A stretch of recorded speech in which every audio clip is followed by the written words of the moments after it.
Sa unang araw mo, magsisimulang mag-adjust ang katawan mo sa bagong hobby na napili mo.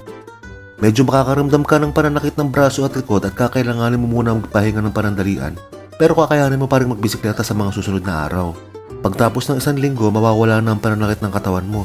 Magsisimula na rin mag-expand ang baga mo at magsisimula na rin gumanda ang tibok ng puso mo. Sa ikalawang linggo, mas gagaan na ang pakiramdam mo. Ayon sa pag-aaral, magsisimula nang mabawasan ang kolesterol sa katawan mo at magsisimula na rin matunaw ang mga taba-taba lalo na sa may bandang tiyan. Sa ikatlong linggo, tuluyan na magiging sanay ang katawan mo sa pagbibisikleta. Magsisimula na rin ma-develop ang mga muscle sa iyong binti at hita. Pagdating ng isang buwan, magiging malinaw na ang mata mo. Marami ka nang makikitang kailangan mo i-upgrade sa bisikleta mo at palitan kahit wala namang sira. Magpapalit ka na ng group set, ng pedal, ng handlebar at kung ano-ano mang makita mo na magandang pyesa ng tropa mo. Gusto mo gano'n na rin sa'yo. O mas maganda pa, magiging maselan ka na rin sa mga accessories na ginagamit mo. Gugustuhin mo na yung mapormang helmet, shades, tubigan, speedometer, pati na rin magagarang jersey.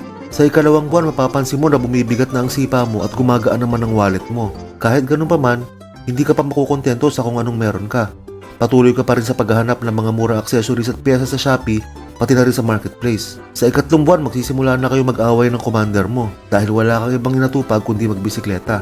Panay paalam mo na magkakape lang saglit pero pag umuwi ka gabi na. Sa ika-4 na buwan, mas lalo pa kayong mag-aaway dahil bibili ka pa ng isang bike. Bukod sa gastos sa bisikleta at pyesa, magastos ka na rin sa pagsali sa mga iba't ibang events. Bayad sa registration, gastos sa gasolina papunta sa event. Bukod pa yung mga long ride mo na maghapon kang nasa labas kundi man 2 o 3 araw. Sa ika-5 buwan, mas papayat ka na dahil mas inuuna mo pa ang gastos sa bisikleta kaysa sa pagkain. Sa ika-6 na buwan, papipiliin ka na ng asawa mo kung bisikleta o siya.